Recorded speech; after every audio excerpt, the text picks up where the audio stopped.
We focus on history, culture, religion, art, social, and philosophy of Nusantara. Here, in the presence of Nusantara, we were made to be forgotten about the goodness of ourselves. Because negativity seems to be more interesting for us.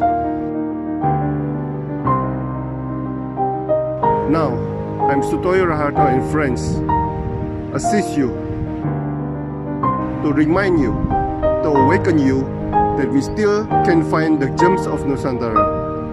They are the great sights of Nusantara.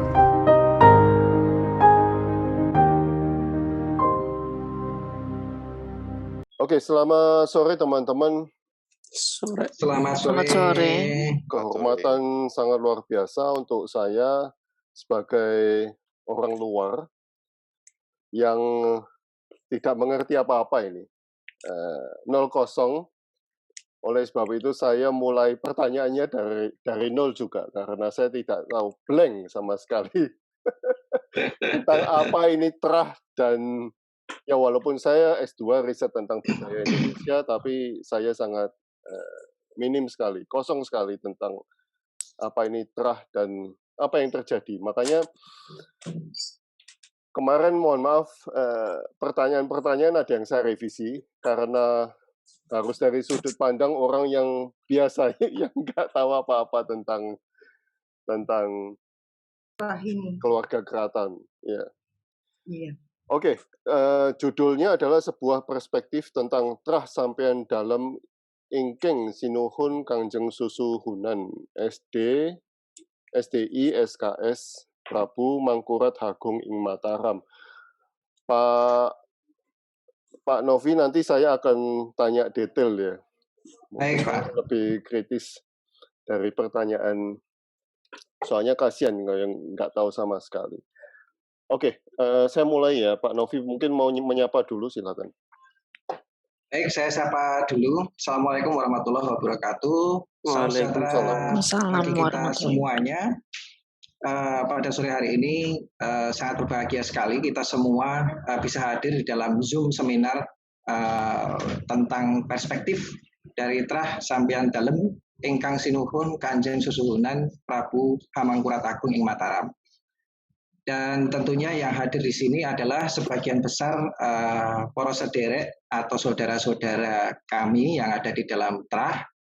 Dan tentunya nanti di dalam saya menjawab pertanyaan-pertanyaan dari Pak Sutoyo, tentunya nanti akan dibantu Pak dengan sederek-sederek yang lain, karena kami memiliki background yang berbeda-beda dengan tingkat pengetahuan dan wawasan tentang sejarah juga berbeda-beda. Artinya kami di sini saling melengkapi, jadi tidak semua akan saya jawab, tapi nanti akan saya sampaikan ke beberapa sederek yang memiliki pengetahuan dan wawasan tentang sejarah itu lebih dari saya.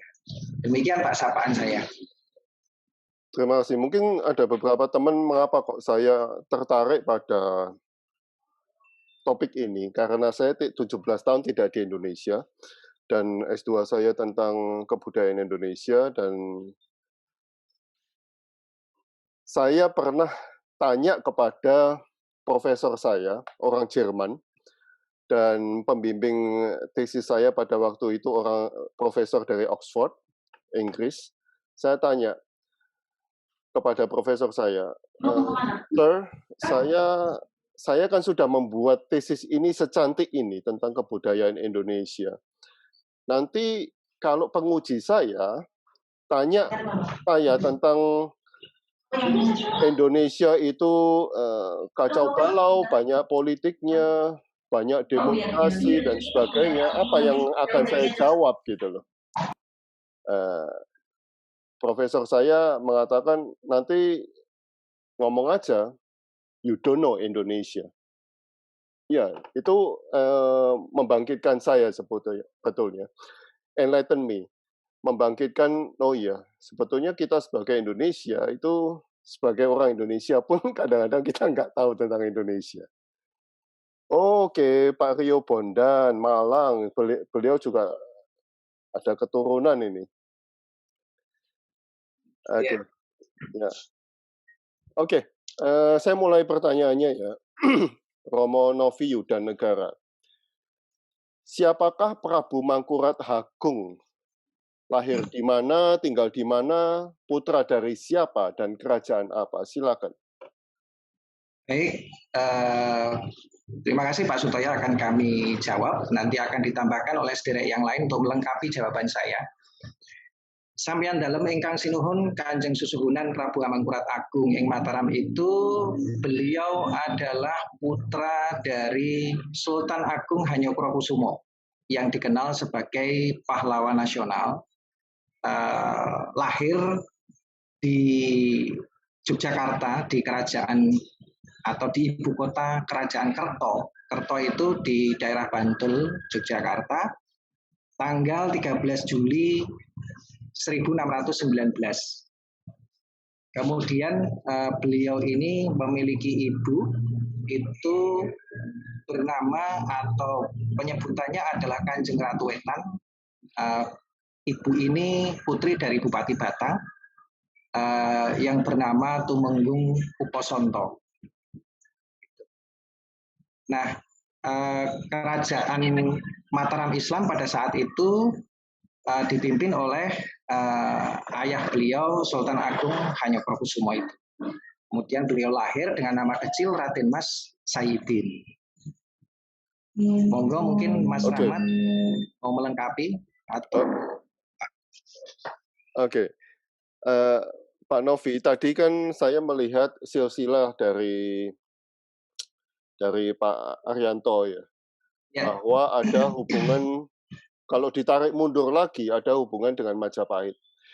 Bisa diceritakan sedikit dari Majapahit itu lalu kemana sampai ke Sultan Agung ini? Baik. Nanti juga mohon dilengkapi sederek-sederek yang lain. Ini sepengetahuan saya, itu Majapahit di raja terakhir yaitu yang dikenal dengan Prabu Brawijaya V ini melahirkan sekian banyak putra, diantaranya adalah yang menurunkan Eyang Panembahan Senopati. Artinya ada beberapa urutan dari Prabu Brawijaya V, kemudian turun ke Eyang Panembahan Senopati, pendiri kerajaan Mataram Islam yang pertama, atau kakeknya dari Eyang Hamangkurat Agung. Oke, berarti sangat dekat ya relasinya ya? Ya. Oke, teman-teman ada yang mau melengkapi? Kalau tidak ada, kita lanjut. Mas Rahmat mungkin mau melengkapi, Mas. Monggo, Mas. Terima kasih. Yang saya ketahui, istri dari Brawijaya yang terakhir itu pula, dia memperistri seorang putri dari Campa. Dan dari situlah agama Islam itu masuk sampai ke Mataram pula, keturunannya itu. Kembali ke Mas Novi. Ya, Jih. Monggo dilanjut, Pak. Ya. Apakah ada perbedaan antara Mangkurat Agung dan Amangkurat Agung? Silakan. Penyebutan nama terhadap Raja Amangkurat Agung ini ada banyak versi. Yang pertama yang dikenal luas oleh masyarakat itu mengenal beliau dengan nama Amangkurat Agung tanpa H di depannya. Kemudian kalau dari babat, serat ataupun buku-buku dari keraton yang lebih mengedepankan kesantunan, kesopanan dan menghormati, maka kebiasaan itu dicantumkan dalam wujud tulisan Ho atau H. Jadi penyebutannya adalah Hamangkurat Agung. Itu adalah penyebutan yang sifatnya itu menghormati. Kemudian lain lagi dengan legal formal yang diterbitkan oleh Tepas Darah Dalem, baik dari Keraton Yogyakarta maupun Surakarta, itu menggunakan nama penyebutannya Mangkurat Agung. Seperti itu, Pak. Jadi ada perbedaan, ada 3 perbedaan legal formal dari Tepas Darah Dalem itu menggunakan penyebutan Mangkurat Agung ing Mataram, kalau umum itu Amangkurat Agung, kemudian penyebutan yang diperhalus itu adalah Hamangkurat Agung ing Mataram. Demikian, Pak. Oke. Ini ada pertanyaan dari Pak Suyena. Apakah Amangkurat I Pangeran Sedakrapia? Silakan. Nun sewu, pertanyaannya tadi, apakah Amangkurat I itu Panembahan Sedakrapia, nggih? Ya, betul. Bukan. Kalau Panembahan Sedakrapia itu adalah eyangnya, eyang dari Eyang Amangkurat Agung. Jadi eyangnya bernama Panembahan Hanyokrawati atau putra Panembahan Senopati, itu yang disebut sebagai Panembahan Sedakrapia. Jadi beliau meninggal pada saat berburu di daerah yang namanya Krapia atau hutan Krapia. Semarang, bukan? Bukan Semarang, Pak. Oke. Di Semarang. Jogja. Oke, Semarang juga punya Krapia soalnya. Krapia ya. Oke. Bukan Pak Suyena ya. Nah, Pak Novi, Ya. di manakah letak Keraton Mataram era Prabu Mangkurat Agung ini? Baik. Letak dari Kerajaan Mataram Islam era Eyang Amangkurat Agung itu ada di lokasi tepatnya itu di Pleret, Bantul, Yogyakarta. Jadi kalau boleh saya cerita, itu pada saat Kerajaan Mataram Islam berdiri itu posisinya ada di Kota Gede. Kemudian setelah turun ke Eyang Sultan Agung, itu kemudian dipindah, digeser ke Kerto. Kemudian putranya, yaitu Eyang Amangkurat Agung ini, kemudian memindahkan lagi, digeser lagi ke Tenggara di daerah Pleret, Bantul. Demikian, Pak. Pak Novi, dari tadi kan kita ngobrol tentang Mataram Islam ya. Ji. Sebetulnya Islam seperti apa, Pak? Karena sampai sekarang pun, walaupun Keraton Jogja, Keraton Solo kan Islam, tetapi Islamnya kan masih Hindu Jawa, masih kejawen, sangat kental itu. Ya, silakan. Baik, karena ini yang berkaitan dengan filosofi dan kebudayaan sebuah kerajaan, ini yang tepat adalah Mas Rahmat Darmawan ini yang bisa menjawab. Monggo, Mas. Monggo.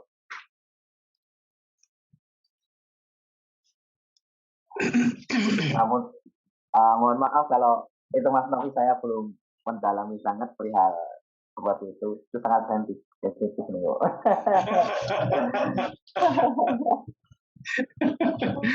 nih. Mungkin Mas Wahyu atau Mas Rahmat mau menjawab? Ngapunten, monggo Mas Wahyu. Pak Sabto ini.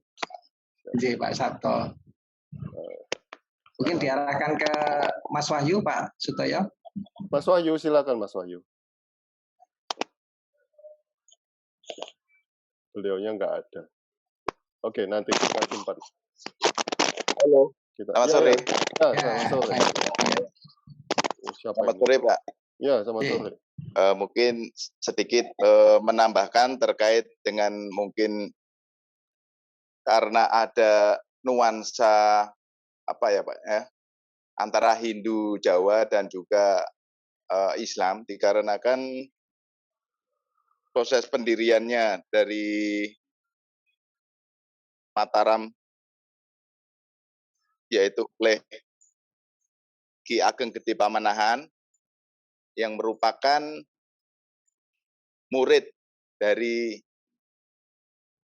Raden Said atau Kanjeng Sunan Kalijogo, yang mana saat itu masih merupakan Majapahit, itu masih kerajaan yang terakhir ya, yang dimana ada Prabu Brawijaya V yang menurunkan Raden Bondan Kejawan bersama Ibu Dewi Nawangsih, lalu mempunyai keturunan Ki Ageng Getas Pendowo, terus Ki Ageng Selo, Ki Ageng Nis, Ki Ageng Pamanahan, itu cikal bakalnya Mataram Islam, lalu mempunyai putra yaitu Panembahan Senopati atau Raden Sutowijoyo, ini yang merupakan Raja Mataram yang pertama. Selanjutnya Raden Mas Jolang atau Panembahan Hadi Prabu Hanyokrowati atau tadi yang disebut Pangeran Sedokrapyak tadi, tahun 1603 sampai 1613. Selanjutnya Raden Mas Rangsang atau Sultan Agung Hanyokrokusumo, itu puncak kejayaan Mataram, tahun 1613 sampai 1645. Dilanjutkan ke putranya Raden Mas Sayidin atau Amengkurat Agung atau Sunan Tegalwangi atau Sunan Tegal Arum. Itu tahun 1645 sampai 1677. Di mana kalau kita memang mengetahui budaya keraton, ada akulturasi dari kerajaan Majapahit, yaitu Hindu, dan juga mungkin ada kejawen bercampur masuk menjadi Islam. Jadi akulturasi seperti ajaran Sunan Kalijaga tetap menghormati nilai-nilai atau budaya agama sebelumnya, namun proses untuk kenegaraan ataupun adat budaya masyarakat tetap dihormati dan dihargai. Oke. Mungkin itu, Terima Pak. kasih. Ya, it's amazing. Pak Sabto ada mau yang diomongkan, kah? Pak Sabto?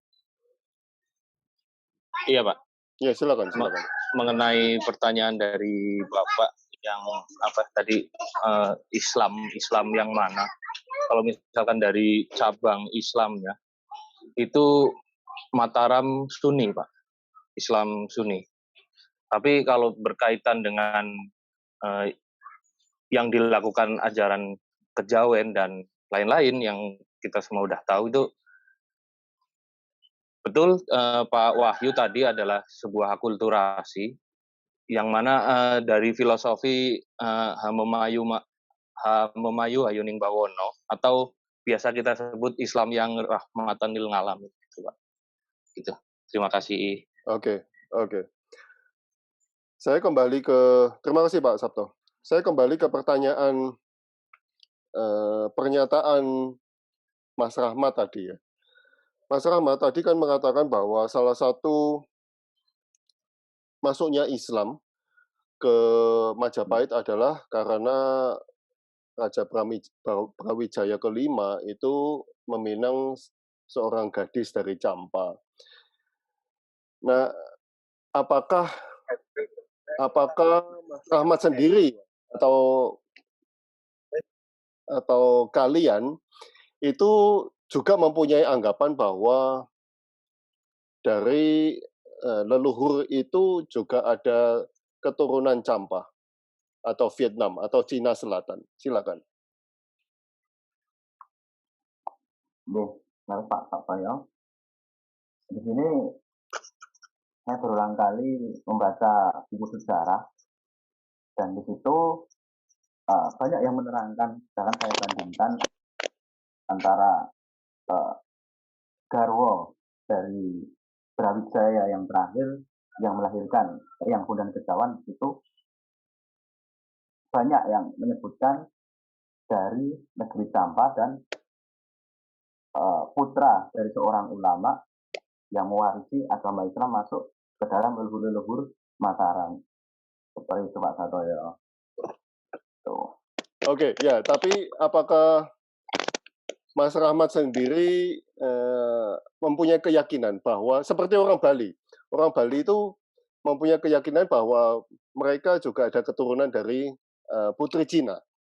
Nah, kalau Mas Rahmat sendiri itu apakah mempunyai keyakinan bahwa Mas Rahmat mempunyai keturunan dari Putri Campa? Kalau di situ untuk nariknya ke atas sangat jauh banget Pak nanti. Saya kurang Oke. sedikit nanti di sini ya. Oke. Iya, Mungkin Pak Novi bisa jawab. Nanti. Mungkin izin menambahkan. Silakan Pak Wahyu. Kalau menurut penelusuran kami, yaitu Bri Kertawijaya atau Brawijaya 5 itu mempunyai banyak garwa ya, atau banyak istri. Mungkin yang 3 yang saya ingat itu salah 3 dari ini, yaitu Putri Wandan Kuning, Subianci, dan Putri Amarawati. Dengan Subianci itu dari kerajaan Tiongkok itu melahirkan Raden Patah atau Jinbun. Itu yaitu raja pertama kerajaan Demak, Sultanah Demak, yang mana penasihatnya langsung oleh Raden Said atau Sunan Kalijaga. Ya, dari keturunan Brawijaya 5 menurunkan memang banyak beberapa kerajaan di Jawa, mungkin Jipang, Mataram, dan juga yang lain-lainnya. Mungkin itu, Pak. Oke. Secara tidak eksplisit sudah menjawab. Oke, soalnya itu kadang-kadang sensitif. Tapi saya harus tanyakan supaya kita jelas gitu loh. Karena kalau kita ke Bali gitu, Bali sangat mempunyai keyakinan itu. Oke. Pak Novi ada jawaban? Speaker. Dari saya cukup Pak, tadi sudah dijawab lengkap oleh Mas Wahyu. Jadi kalau secara genealogis itu kan secara turun-temurun ya dari gen ya. Seperti halnya kami ini juga secara genealogis itu terhubung sampai dengan dimanapun sampai ke atas gitu. Kalau dari kami karena terahnya adalah Amangkurat Agung, maka sebagai raja yang paling dekat yaitu yang menjadi sesepuh kami atau terah kami. Tapi kalau ditarik lagi ke atas itu memang secara genealogis itu ya memang kami ini ada hubungannya dengan Putri Campa begitu. Ini kalau dari saya aja. Demikian Pak. Oke. Pak Novi, pertanyaan saya selanjutnya adalah apa saja yang sudah dilakukan Prabu Mangkurat Agung untuk kerajaan beliau? Silakan. Baik. Yang pertama ketika beliau yang Amangkurat Agung itu dinubatkan menjadi seorang raja kerajaan Mataram Islam menggantikan Yang Sultan Agung itu, yang pertama adalah memindahkan keraton dari Kerto menuju ke Pleret dengan harapan bahwa Yang Amangkurat Agung ini bisa membuat ibu kota baru yang berbeda dengan ibu kota lama yang ada di Kerto, dan mulai menggunakan teknologi baru yang pada saat itu tidak banyak dipakai. Jadi ketika di Kerto itu lebih banyak menggunakan unsur kayu, kalau di Pleret ini lebih banyak menggunakan unsur batu bata. Dan batu bata itu kalau dibandingkan dengan batu bata yang sekarang itu jauh sekali. Dari aspek ukurannya juga lebih besar, kemudian kualitasnya lebih bagus, dan itu digunakan oleh beliau untuk membangun pusat kerajaan di Pleret Bantul. Jadi kalau misalnya kita ke sana melihat di Museum Purbakala Pleret Bantul itu akan banyak ditemukan situs-situs kerajaan Pleret yang berbahan dasar dari batu bata, kemudian batu andesit. Nah, itu untuk yang yang berhubungan dengan keratonnya. Kemudian yang lainnya beliau juga membangun sebuah danau buatan atau istilah namanya adalah Segoro Yoso atau Segarayasa. Jadi sebuah danau buatan atau laut buatan itu dalam rangka untuk menyiapkan pusat pelabuhan yang mana pada zaman itu masih terpusat atau masih terkonsentrasi di Surabaya. Jadi ada keinginan beliau itu untuk membangun pelabuhan baru yang paling tidak bisa mengimbangi Surabaya. Jadi pintunya itu bisa dibikin lebih banyak gitu. Itu yang sudah dibuat oleh beliau Yang Amangkurat Agung. Mungkin ada yang mau menambahkan, Mas Wahyu? Monggo Mas Wahyu atau Mas Rahmat?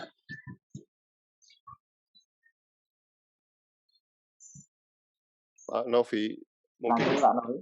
Ya. Pak Novi, apakah masih ada sisa-sisa kerajaan itu, Pak? Apakah ini hanya mitos belaka atau masih ada sisanya atau memang habis karena perang atau bagaimana? Silakan. Baik, situs atau sisa dari kerajaan atau lebih spesifik lagi di ibu kota kerajaan Mataram Islam era zaman Yang Amangkurat Agung itu masih ada sampai sekarang, dan sekarang ini oleh Dinas Kebudayaan Provinsi DIY itu dibikin cagar budaya atau dibikinkan museum purbakala. Jadi di sana banyak sekali situs-situs atau artefak dari peninggalan Yang Amangkurat Agung, kemudian dirawat di dalam museum tersebut. Kemudian area Kedaton atau keraton atau ibu kotanya sendiri itu sekarang masih terus dilakukan ekskavasi. Jadi kalau situsnya, bendanya, wujudnya ada di Pleret, Bantul, Yogyakarta. Bentuknya tembok atau hanya dasaran atau apa? Karena terus terang banyak istana yang hilang, kerajaan yang hilang karena dulu dibangun dengan kayu ya. Betul. Ya. Nah, ini apa yang ditemukan sebetulnya? Yang ditemukan hampir sama dengan situs Majapahit di Trawulan, Pak. Jadi ada situs dinding tembok, kemudian ada yang masih berfungsi adalah sumur gemuling. Jadi di dekat atau di dalam keraton itu ada sumur gemuling namanya, itu sampai sekarang masih ada airnya dan masih ada wujudnya. Kemudian selain tembok juga area-area Keputren, Kedaton, bahkan pasar Pleret itu sampai sekarang masih dipakai.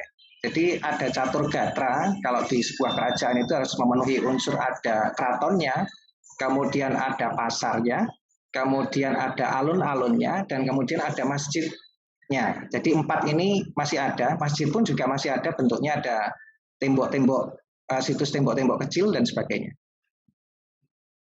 Oke. Nah, berapakah putra-putri Prabu Mangkurat Agung ini? Silakan. Ya, nanti akan ditambahkan sederek-sederek. Menurut catatan yang kami dapatkan bahwa beliau ini memiliki putra-putri itu sebanyak 22 anak totalnya. Kemudian yang pada saat itu masih sugeng, artinya ada beberapa yang meninggal muda dan sebagainya, itu sisanya 16 putra-putri. Monggo Mas Wahyu, Mas Rahmat, ada yang mau menambahkan? Atau cukup? Jawabannya sudah lengkap ya, Mas Wahyu? Wah, sudah lengkap. Kita namanya nggak saya cetak. Tapi dari 22 itu putra-putri, itu dari istri pertama atau bagaimana? Apa keseluruhannya? Kan mesti ada selir dan sebagainya. Keseluruhan. Nah, jadi merupakan keseluruhan ya, Pak, dari beberapa banyak garwo, baik garwo resmi ataupun yang selir. Oke. Yeah. Ya. Dan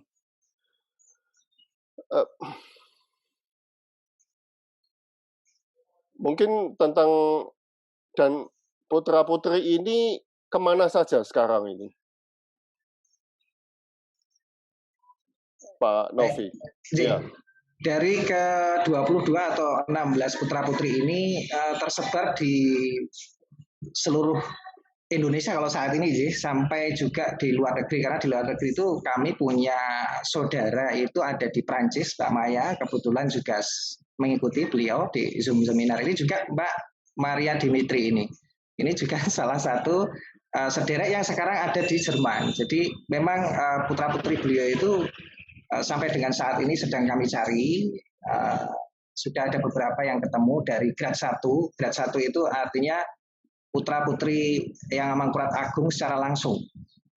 Jadi putra-putrinya beliau ini yang menjadikan kami itu terpisah secara grade. Tetapi semuanya di grade 1 semua. Seperti misalnya kalau saya itu dari Eyang Yudonegoro, salah satu putranya Amangkurat Agung. Kemudian Mas Wahyu dari Eyang Danurejo. Kemudian nanti Mbak Dimitri dari mana, Mas Rahmat juga dari mana, dan sebagainya. Nah, jadi ini semua masih belum terlacak ya, Pak Novi ya? Masih belum. Karena bagi kami memang ada kesulitan tersendiri karena media yang dipakai itu media yang sifatnya pasif seperti Facebook, kemudian Instagram, kemudian dari mulut ke mulut gitu ya. Namun untuk mencari yang di grade 1 ini tidak mudah.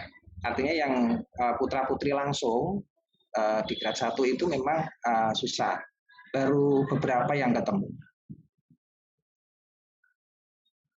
Oke. Nah, oke, nanti saya tanya kalau ada pertanyaan lagi. Baik. Mungkin kita kembali ke galeri dulu. Saya foto dulu ya sebentar. Baik. Bisa dibuka videonya, teman-teman.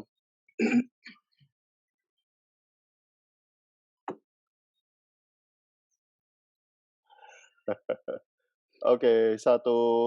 Oh, ini Pak Hari dari HP, dari keluarga Hamengkubuwono juga Pak Hari. Saya kenalkan. Oke, 1, 2, 3. Ketawa dong. Oke, sip. Thank you.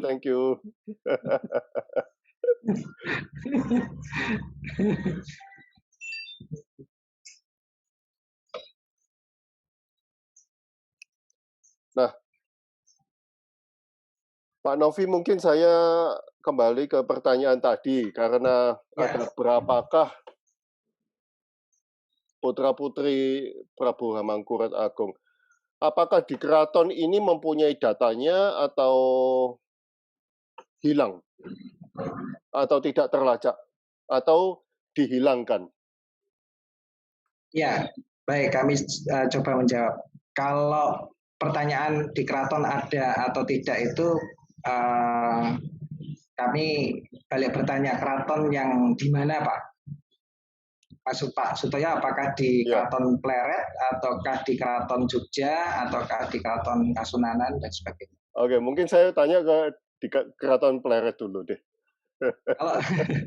Kalau di Keraton Pleret itu manuskripnya itu yang berkaitan dengan silsilah itu sampai sekarang belum diketahui apakah ada atau tidak. Karena yang baru ditemukan berdasarkan ekskavasi itu benda-benda yang sifatnya keras ya, seperti batu, kemudian ada keris dan sebagainya. Tapi untuk yang manuskrip itu sampai sekarang belum ada informasi. Kemudian kalau dari Keraton Jogja itu tentunya ada, karena kami ini ketika mengurus layang kekancingan adalah sebuah surat legitimasi dari keraton bahwa kami ini adalah keturunan dari raja siapa gitu, itu ada di sana. Jadi informasi itu tidak hilang di keraton, baik di Yogyakarta maupun di Surakarta itu ada. Jadi ketika kami membawa katakanlah layang kekancingan dari eyang, dari saudara atau dari paman dan sebagainya, itu masih bisa dilacak. Oh, ini dari garisnya ini dan sebagainya. Oke, Pak Novi, kembali ke pertanyaan saya yang basic ya. Jadi, Keraton Pleret itu apa hubungannya dengan Keraton Solo dan Jogja? Baik, Keraton Pleret itu adalah cikal bakal dari Keraton Solo dan Jogja. Karena kerajaan Mataram Islam itu hanya 4 rajanya. Yang pertama adalah yang Panembahan Senopati, kemudian putranya yaitu Panembahan Hanyokrowati, kemudian cucunya yaitu Sultan Agung Hanyoprakusumo, kemudian cicitnya yaitu Eyang Amangkurat Agung. Kemudian dari Yang Amangkurat Agung ini putra-putrinya ada yang meneruskan sebagai Susuhunan Amangkurat II dan ada yang kemudian menjadi Pakubuwono I. Jadi hubungannya adalah Amangkurat Agung ini merupakan induk dari Keraton Solo dan Jogja. Demikian Pak Sutoyo. Oke. Saya udah jelas, udah mulai jelas. Soalnya dari kemarin apa yang kita omongkan nggak jelas. Oke, paling tidak. Ya silakan Pak Wahyu. Monggo Mas Wahyu. Ya. Jadi mungkin kalau kita melihat dari runtutan sejarah yang kita ketahui dari silsilah nasab yang diperoleh dari Keraton Kasultanan Yogyakarta, khususnya di Tepas Darah Dalem Kasultanan Ngayogyakarta Hadiningrat. Saya pun juga baru tahu ketika itu sekitar tahun 2003, di mana ayahanda wafat sudah sekitar 4 tahun. Ketika saya bersih-bersih dan menemukan dokumen layang kancingan berupa aksara Jawa. Yang mana tentunya kita sebagai generasi milenial itu kita sangat nggak paham, ini lupa, atau mungkin dulu pelajaran SD ya, kalau di Jawa Tengah khususnya itu kan wajib kalau SD SMP mempelajari tulisan Jawa. Karena saya menemukan sudah remaja, saya bawa ke keraton untuk meminta kejelasan ada tulisan apakah di situ. Ternyata dijelaskan bahwa di situ ini merupakan layang kekancingan atau surat kekancingan berupa surat keputusan ya, kalau di Indonesia kan mungkin surat keputusan dari kerajaan Kasultanan Yogyakarta bahwa Eyangmu itu merupakan keturunan dari Raja Amangkurat Agung, yang mana di lembar baliknya seperti kayak kita SK, di belakangnya itu ada silsilah nasabnya, garis keturunannya sampai ke atas, dari raja siapa. Nah, untuk itu, dari sejarah kerajaan itu, dari Keraton Tepas Dalem pun juga memfasilitasi pembuatan nasab yang lengkap, di mana sebelum adanya Mataram, di atasnya ada Majapahit, di atas lagi ada Singosari, dan sejarah dan nyambung ke kerajaan-kerajaan Islam di Nusantara ini. Mungkin itu yang bisa kita tambahkan, Pak. Oke. Terima kasih. Paling tidak sudah punya gambaran.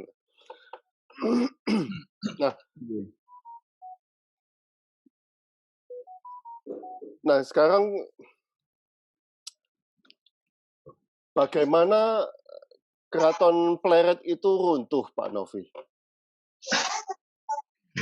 Baik, ini yang pas yang menjawab ini Mas Rahmat atau Mas Wahyu ini, Pak Sutoyo. Kaitannya sama sejarah dari Keraton Pleret ini. Monggo Mas Rahmat. Monggo Mas Wahyu ingkang aluwih kathah materinipun. Dereng niku. Monggo Mas Wahyu. Mungkin sebentar. Ini kok ada sebentar. Ini apa kok bisa? Bisa. Oke, silakan. Oke, ada yang sharing tadi. Oke, silakan. Mungkin yang saya ketahui terkait dengan kerajaan Mataram itu pasca wafatnya Eyang Amangkurat Agung, di mana putra-putri atau keturunannya itu berusaha meneruskan kejayaan Mataram. Namun dikarenakan saat itu banyaknya konflik baik internal maupun eksternal, khususnya saat itu ada dari kerajaan di Madura yang juga mau mengevakuasi di Mataram, sehingga ekspansi ke Mataram.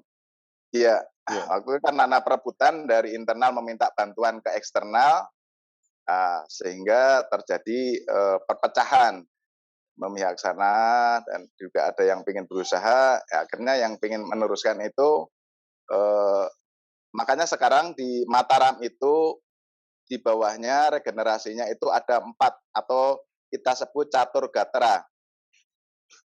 Catur gatra yaitu di bawahnya Mataram yang melanjutkan kalau Jogja dan Solo. Di Jogja yaitu Kasultanan Yogyakarta Hadiningrat, dan juga Paku Alaman. Kalau di Solo ada Mangkunegaran, dan Mangkunegaran satunya Kasunanan. Nah, itu pecahannya atau turunannya dari ini Mataram menjadi 4 kerajaan atau keraton yang masih ada di Solo maupun di Jogja. Mungkin itu yang bisa saya tambahkan, Pak. Silakan Pak Sabto. Pak Sabto, silakan Pak. Ya, Pak. Mengenai tadi pertanyaan Bapak, bagaimana Keraton Pleret runtuh ya Pak ya.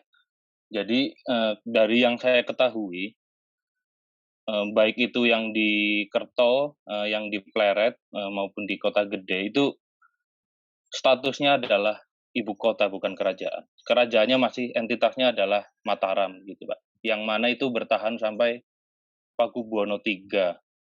Dan diakhiri, Mataram itu diakhiri dengan Palihanagari karena perjanjian Giyanti yang terbagi jadi 2 entitas negara waktu itu, Kasultanan Jogja dan Kasunanan Surakarta, yang nanti dalam perjalanannya dua negara itu juga nantinya terpecah lagi dari kerajaan atau kerajaannya dengan kadipatennya.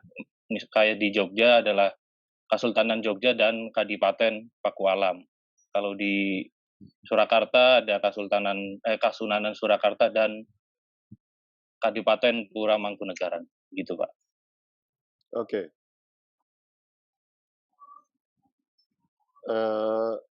Saya balik lagi ke siapa ini? Enggak, silakan Pak. Mungkin ke Pak Novi. Baik. Nah, apa tadi Pak Sabto mengatakan bahwa yang di Pleret itu hanya apa Pak Sabto? Ibu kota. Ibu kota. Nah, yang kerajaannya di? Kerajaannya itu maksudnya Pak Sabto tadi itu adalah entitas. Entitas itu kerajaan Mataram Islam itu tidak berubah Pak. Ibu kotanya saja yang pindah.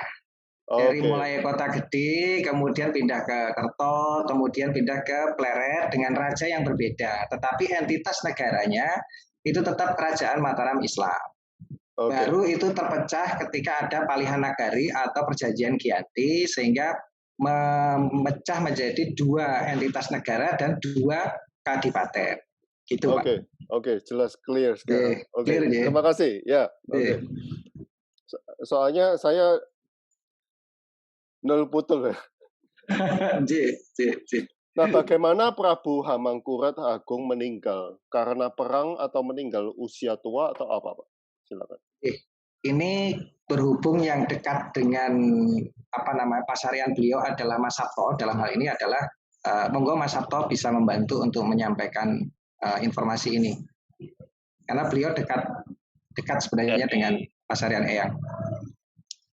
Sebenarnya nggak deket banget sih Pak, sekitar 60 km lah dari kampung saya. Dari sepanjang yang saya ketahui Pak, Eyang Amangkurat Agung ini meninggal, kalau dari yang saya tahu adalah dari pelarian beliau dari ibu kota menuju daerah barat, Nanti daerah-daerahnya mungkin Pak Novi atau Pak Wahyu bisa menambahkan.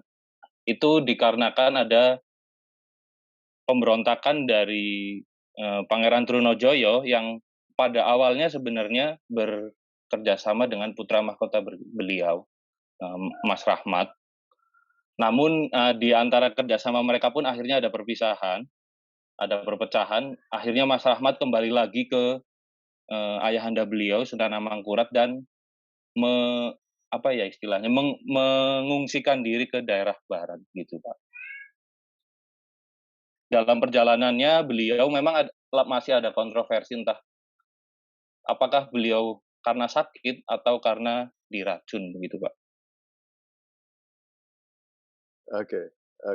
Jadi dikejar oleh siapa? Oleh siapa, Pak Sabto? Pemberontakan Trunojoyo dari Madura begitu, Pak. Oke. Ya. Saya lanjutkan ya Pak Novi ya.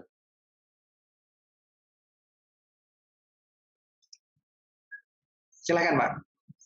Mengapa Prabu Mangkurat Agung dimakamkan di Tegal Arum, Tegalwangi, Adiwerna, Tegal, Jawa Tengah, tidak dimakamkan di Pacimacan Imogiri seperti ayahanda beliau? Silakan.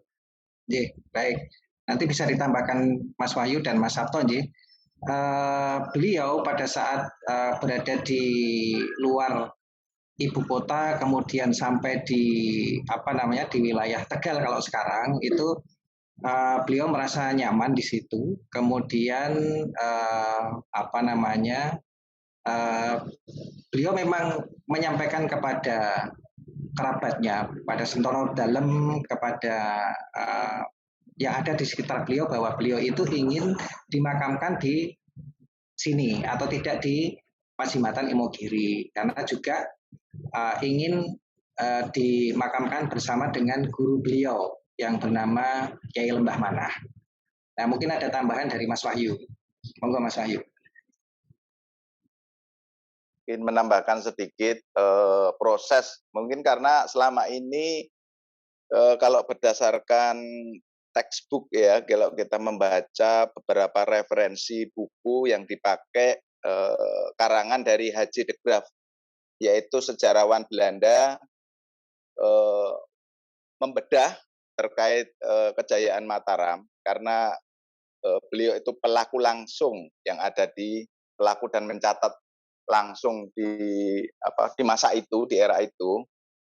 Namun kita tidak menutup kemungkinan, karena sejarah itu tergantung siapa, who is the read, siapa yang menulis, ya kan? Kita tidak akan bisa objektif karena di saat itu Belanda juga berusaha untuk masih menjajah Indonesia. Di mana saat itu tulisan-tulisan buku-buku Haji de Graaf itu sangat laris dan dicetak ulang sampai sekarang. Kalau menurut kisah Haji de Graaf itu karena mau minta pertolongan dari VOC atau Belanda di Batavia. Namun karena sakit dan kemudian meninggal. Namun kalau dari penelusuran kami dan juga kita silaturahmi atau ini dari yang yang bisa mengetahui sejarah dari yang kita, bahwa beliau itu karena mungkin tidak nyaman karena adanya konflik di internal keraton saat itu, beliau keluar dan juga mengarah ke Bagelen atau Purworejo ya. Jadi sepanjang perjalanan dari Bagelen, dari Pleret, lalu ke Purworejo dan juga ke Banyumas, Purwokerto sampai ke Slawi dan Tegal itu mendirikan banyak masjid-masjid, musola dan pondok pesantren yang masih eksis sampai sekarang. Dan juga permohonan terakhir beliau saat sakit ingin dimakamkan satu di tanah yang berbau wangi atau penyebutannya Tegal Wangi. itu kan berarti Tegal itu tanah, wangi itu bau harum. Yang kedua, pengen didekatkan dengan guru spiritualnya, yaitu tadi yang dikatakan Pak Novi, Ki Lembah Manah atau nama Indonesianya Pak Samsudin, yang mana makamnya itu berada di Desa Pasarean, Kecamatan Adiwerna, Kabupaten Tegal. Di Komplek Pasarean itu sampai sekarang sangat luas ya, dan juga arsitekturnya arsitektur masih Mataram, dengan adanya bata-bata yang tersusun masih bagus dan kuat, dan juga peninggalan masjid dan juga pesantren serta masyarakat di dalam komplek makam itu, sehingga tetap lestari dan sekolah tetap berkesinambungan sampai saat ini, memberikan manfaat bagi masyarakat sekitar. Mungkin itu. Oke. Saya lanjutkan ya Pak Novi ya. Ya. Ya. Silakan Pak. Apa itu trah sampeyan dalam ingkang sinuhun Kangjeng Susuhunan Prabu Mangkurat Agung ing Mataram? Siapa saja yang berhak masuk di dalam trah ini, dan sejauh hubungan apa yang diperbolehkan? Silakan. Baik, akan saya jawab. Itu berasal dari atau sebutan untuk suatu keturunan. Kalau zaman dulu ada yang istilahnya tuh bani, misalnya Bani Adam, Bani siapa, dan sebagainya. Nah, kalau di Jawa ini menggunakan istilah trah. Nah, trah sampean dalem ingkang sinuhun Kanjeng Susuhunan Prabu Hamangkurat Agung itu adalah kumpulan atau wadah atau tempat berkumpulnya semua keturunan Eyang Amangkurat Agung, diwadahi dalam sebuah wadah yang bernama trah. Gitu. Kemudian siapa saja yang diperbolehkan masuk di dalam trah tersebut? Tentunya yang secara genealogis itu mempunyai hubungan darah dengan dengan asal mula trah, yaitu raja yang paling dekat dalam hal ini adalah yang Amangkurat Agung secara genealogis. Kemudian diwujudkan dalam bentuk untuk masing-masing pribadi itu semacam legitimasi atau legalitas dari keraton, yaitu layang kekancingan. Kemudian sejauh mana hubungan antar keluarga atau sedherek ini ya, kita bisa melakukan hubungan apapun, baik hubungan persaudaraan terutama, kemudian bisa juga hubungan ekonomi, bisa juga hubungan-hubungan yang lain yang kaitannya dengan pengembangan dari sebuah organisasi. Demikian Pak Sutoyo. Oke. Pak Novi, kita tahu bahwa dari tadi kita membahas Eyang Amangkurat Agung ini mengalami perpecahan di dalam internal keraton dan sebagainya. Nah, apakah ada grup atau trah Hamangkurat Agung yang lain, Pak, selain grup ini gitu loh? Baik, akan kami jawab. Sejauh ini yang kami ketahui, informasi-informasi yang kami dapat, mungkin nanti juga sederek-sederek yang lain juga memberikan pengayaan. Sampai dengan saat ini belum ada semacam grup trah yang Amangkurat Agung yang ada di Indonesia, karena semua bisa dilihat dalam media sosial ataupun dari informasi-informasi secara offline. Jadi semoga saja ini menjadi satu-satunya di seluruh Indonesia. Oke. Demikian Pak Sutoyo. Oke. Soalnya kan kita nggak tahu ini. Ya. Muncul mendadak ada yang ngaku gitu.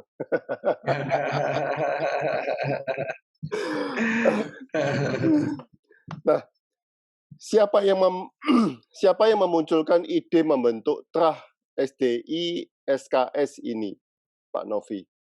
Dan mengapa perlu membentuk grup ini? Baik, saya jawab. Awal mula dari terbentuknya Trah yang Amangkurat Agung ini adalah dimulai dari kegelisahan saya pribadi karena sebenarnya sudah jauh puluhan tahun yang lalu ketika saya masih SMA itu saya mendapati serat kekancingan dari ibu saya, di mana di situ tersebut struktur yang tadi kenasapan seperti yang disampaikan oleh Mas Wahyu itu, namun saya tidak memahami waktu itu. Dan ketika saya menanyakan kepada orang tua, paman, dan saudara-saudara saya, itu saya tidak mendapatkan jawaban yang memuaskan dan seolah-olah kurang peduli karena mungkin zamannya itu sudah zaman modern sehingga tidak perlu ada sesuatu yang ditonjolkan semacam kayak gelar raden dan sebagainya. Nah, sekian puluh tahun kemudian baru setelah adanya media sosial di tahun 2020 sebenarnya. Jadi 11 April 2020 itu saya memberanikan diri untuk membuat Facebook Trah SDI SKS Amangkurat Agung. Ini satu bentuk keberanian yang saya sendiri khawatir karena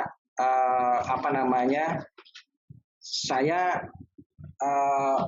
waktu itu nekat untuk membentuk semacam Facebook media sosial dan ternyata dari situ banyak sekali sederek-sederek yang dari luar sana itu kemudian masuk di dalam grup tersebut. Kemudian saya tingkatkan lagi menjadi sebuah grup eksklusif di Facebook tersebut. Itu kurang lebih 1 minggu atau 2 minggu setelah terbentuknya Facebook Trah. Jadi ada Facebook sebagai beranda, kemudian ada grup Facebook sebagai ruang keluarga gitu. Kemudian karena sudah semakin banyak, maka saya mencoba untuk merangkul mereka lebih dekat dengan menggunakan media WA Group. Jadi WA Group ini saya bentuk di tanggal 6 Juni 2020. Jadi usianya memang masih belia sekali. Dan sampai dengan saat ini ada kurang lebih sekitar 70-an sederek yang sudah masuk di dalam WA Group. Oh, wow. Dan itu mereka semua mempunyai apa tadi yang ditunjukkan saya oleh Pak Mas Arianto. Oh, iya. Serat kekancingan layar kekancingan Semuanya mempunyai itu. Sebagian besar memiliki layang kekancingan, kemudian sebagian lagi masih belum karena layang kekancingan itu tergantung dari masing-masing pribadi karena itu tidak bisa dipaksakan mau mengurus atau tidak, tetapi yang pasti bahwa secara genealogis itu yang ada di dalamnya adalah keturunan dari Yang Amangkurat Agung. Jadi kami tidak secara saklek kemudian yang tidak ada suratnya tidak boleh masuk, itu tidak gitu. Karena yang terpenting adalah genealogisnya. Demikian, Pak. Oke. Terima kasih Pak Novi, terima kasih Pak Wahyu, Pak Rahmat. Ini saya kembali kita ke sesi kedua. Ini yang pemuda-pemuda ini. Silakan, Pak. Iya. Mohon izin bertanya, ini ada Bu Erna. Mohon izin bertanya, untuk mencari serat kekancingan, apa ada lembaga khusus yang bisa didatangi? Monggo, Pak Novi. Baik, saya akan coba menjawab. Lembaga yang berwenang untuk mengeluarkan legalitas berupa serat kekancingan itu ada 2 tempat. Yang pertama adalah Tepas Darah Dalem, Keraton Yogyakarta Hadiningrat, dan yang kedua adalah Tepas Darah Dalem, Kasunanan Surakarta Hadiningrat. Jadi ada 2 tempat atau 2 lembaga yang bisa menerbitkan legalitas layang kekancingan. Demikian Pak Sutoyo. Oke, semoga menjawab ya Bu Erni ya. Bu Erna. Sedikit menambahkan mungkin Pak. Ya, silakan. Yang di Solo itu bukan berupa Tepas Darah Dalem, tapi LDA, Pak. LDA itu singkatan dari Lembaga Dewan Adat Mangkunegaran. yang diketuai oleh Gray Kus Murtiah atau yang dikenal dengan Ibu Kustimung. Mungkin Oke. itu. Ya, ya. Saya oke. Terima kasih. Terima kasih. Mbak Demitra, Mas Rahmat, Mas Wahyu, monggo silakan siap-siap untuk menjawab pertanyaan saya. Mungkin ada sudah dibagikan tadi, saya nggak ngerti pembagiannya, tapi saya akan langsung bertanya aja. Pertanyaan saya, Mbak dan Mas, sebagai generasi muda ini, mempunyai nama Raden. Awalnya bingung atau tidak? Atau merasa spesial? Atau merasa berbeda dengan anak-anak lain? Monggo, silakan. Apa malah nggak tahu sama sekali Raden itu apa?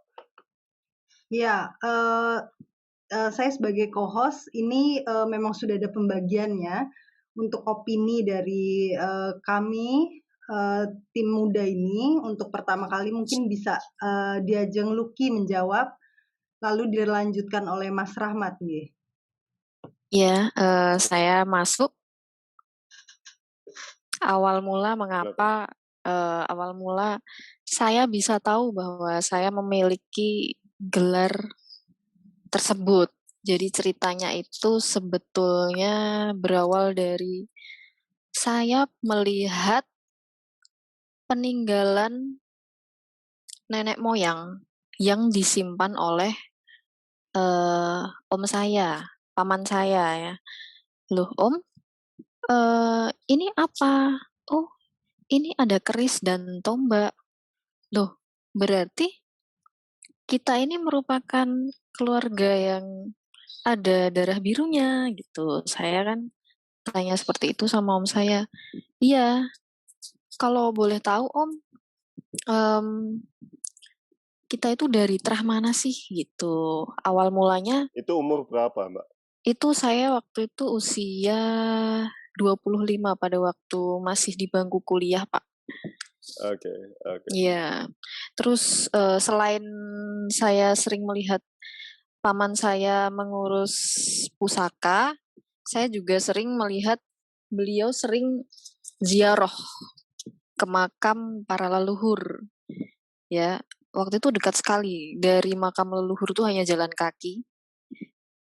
Di tempatnya Syekh Mojagung. Jadi Syekh Mojagung itu merupakan salah satu anak keturunan dari Brawijaya V. Nah, saya kemudian langsung bertanya kepada paman, Om, sebenarnya kita itu keturunan dari siapa sih? Gitu.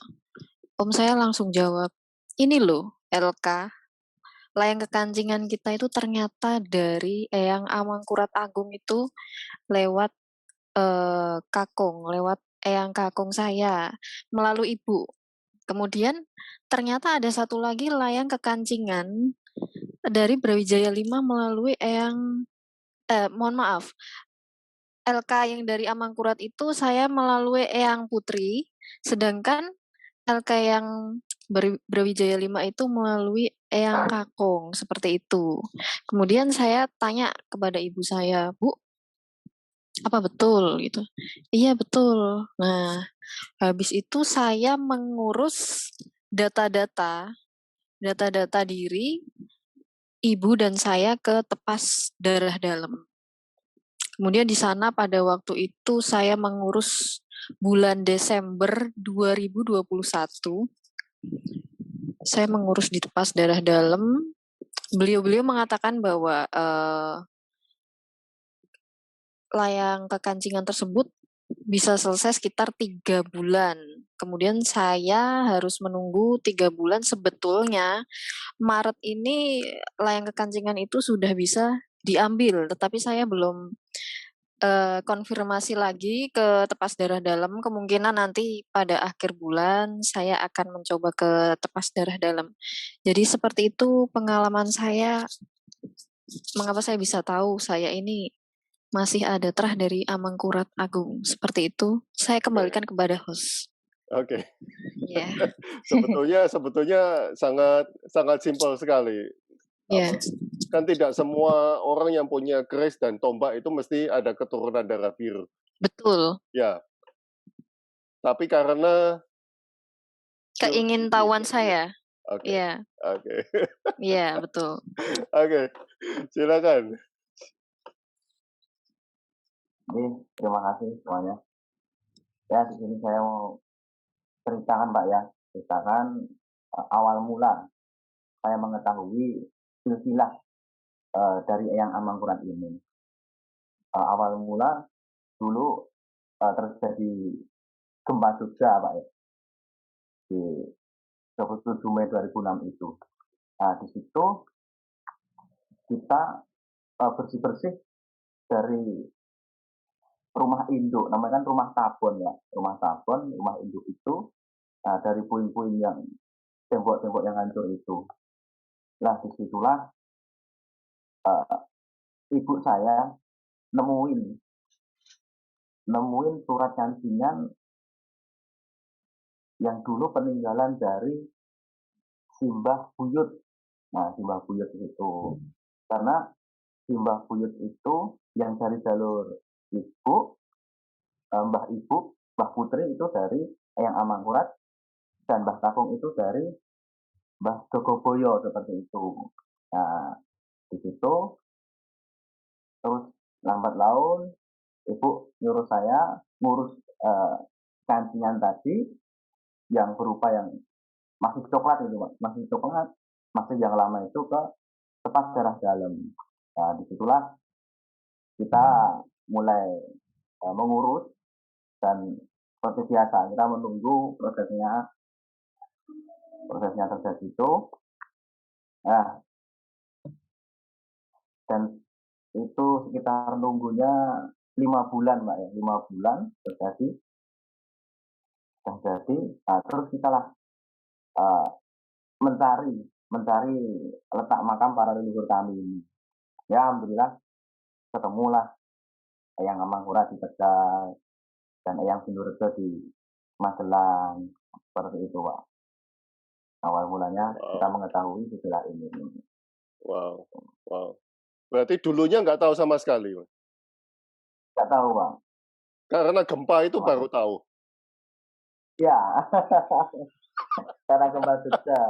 Kalau nggak ada gempa ya nggak tahu ya. Yang tahu itu Pak. Malam. Oke. Sedikit nambahkan Pak. Ya, sure. Mungkin kalau dari sisi kesejarahan Pak ya, hampir semuanya ini baru mengetahui Pak. Baru mengetahui ada silsilah nasab.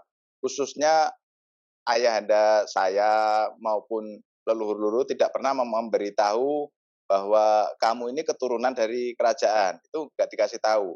Mungkin saya sering mendengar ini Mas Wahyu. Wes nggak usah diurus ya. Itu ya. Betul Pak. Sebetulnya apa sih? Ya, alasannya orang tua itu apa sih? Ya. Kalau saya analisa Pak.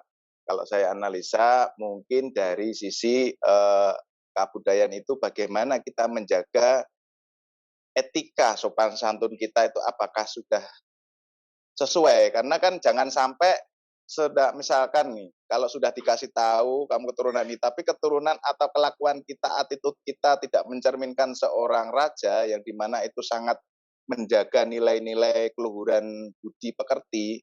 Nah, kita kan dari keluarga yang malu, bukan anaknya yang malu tapi mungkin orang tua atau leluhurnya yang malu. Nah, mungkin itu.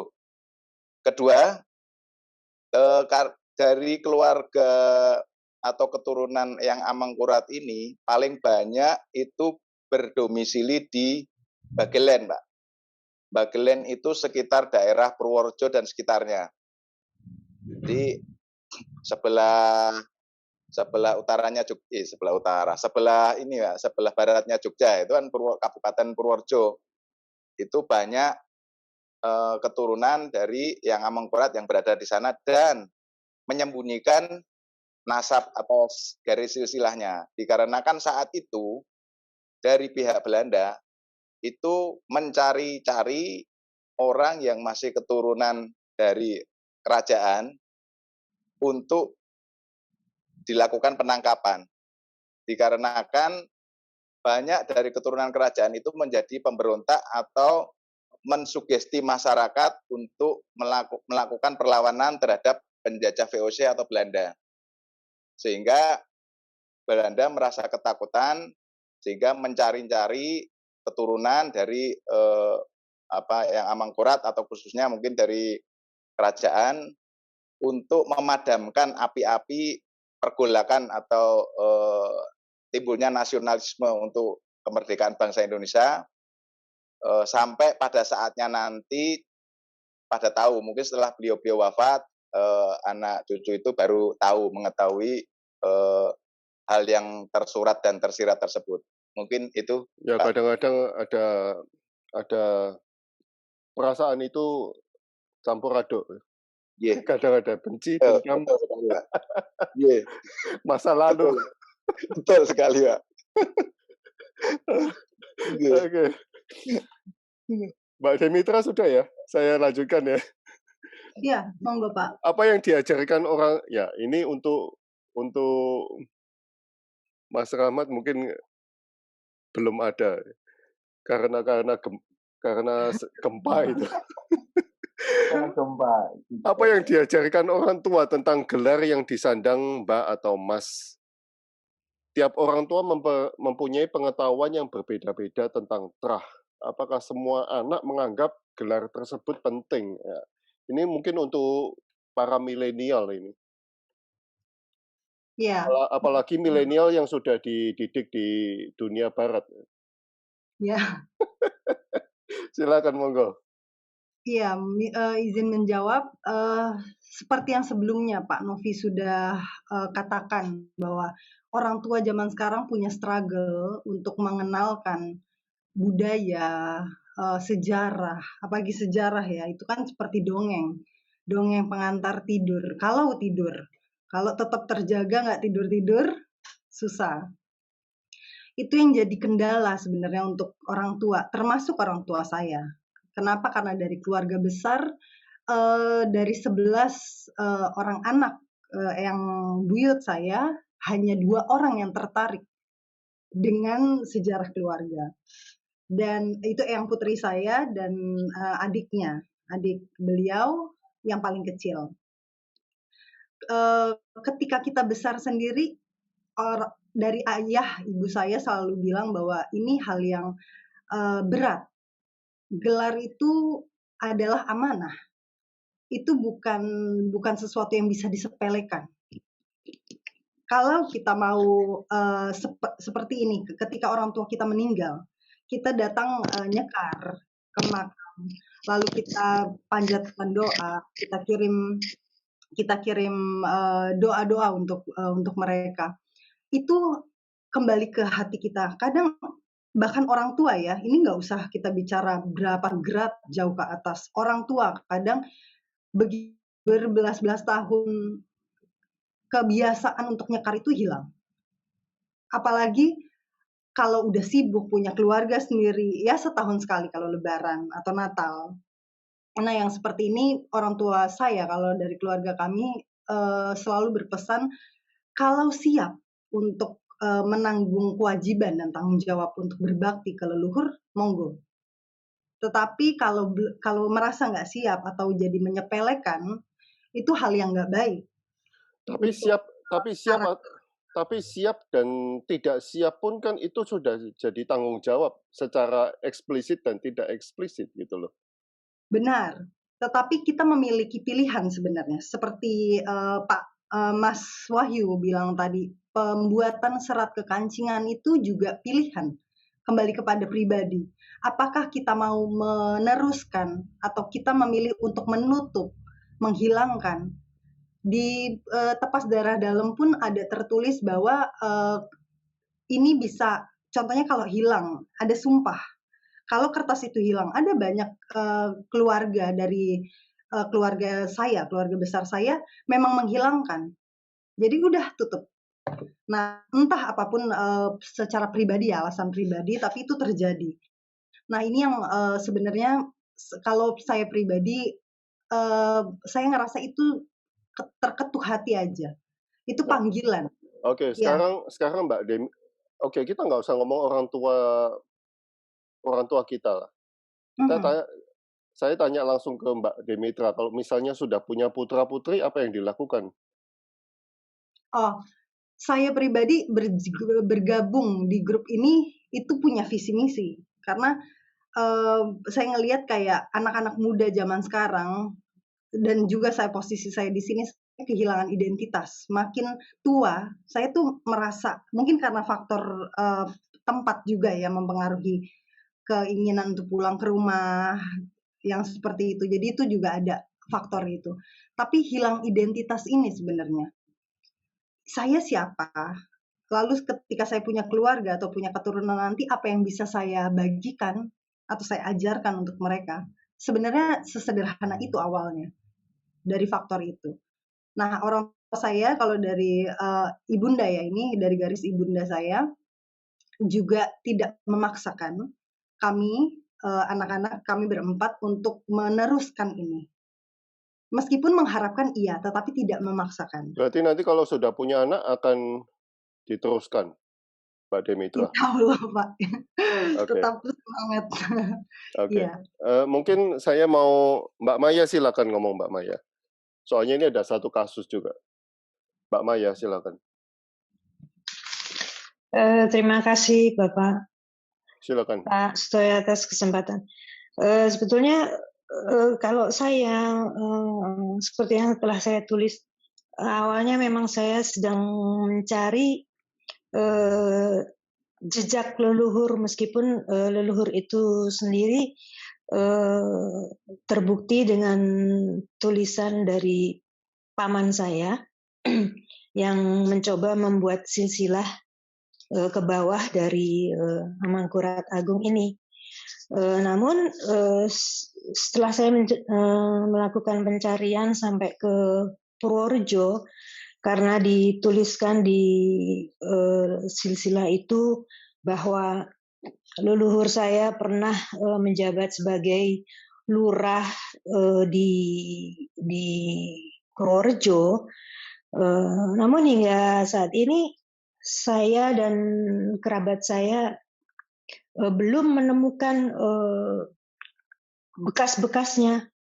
Yang saya inginkan dari setelah saya mendapatkan tulisan dari paman saya itu adalah paling tidak saya bisa melihat dan mengunjungi makam-makam leluhur saya yang garisnya tidak terlalu jauh, yaitu eyang buyut saya, eyang canggah saya, yang hingga saat ini masih menjadi pikiran saya untuk mendapatkan atau untuk menemukan makam-makam tersebut.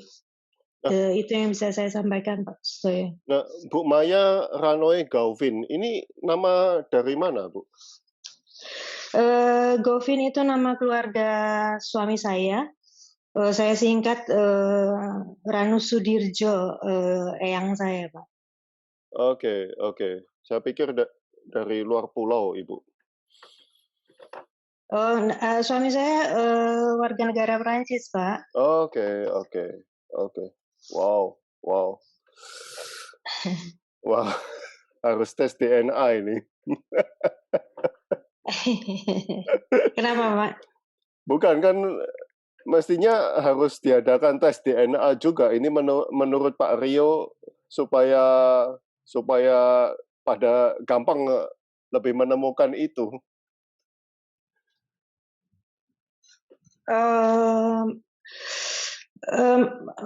Tes DNA bagi saya iya mungkin bisa dilakukan itu, namun sebetulnya yang menjadi tujuan pokok saya adalah menemukan mereka lah, meskipun itu hanya makamnya, Pak.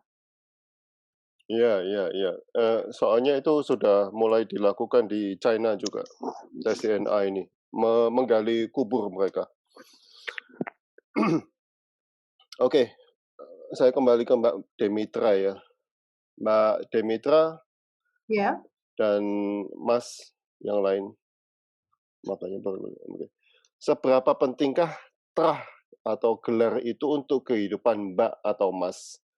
Seberapa pentingkah trah atau gelar itu untuk pandangan masyarakat terhadap Mbak atau Mas ini? Silakan. Ya, baik. Ini Mas Rahmat yang lebih bisa menjawab karena beliau yang lebih sering melakukan adat istiadat, lebih aktif dari segi budaya. Monggo Mas Rahmat.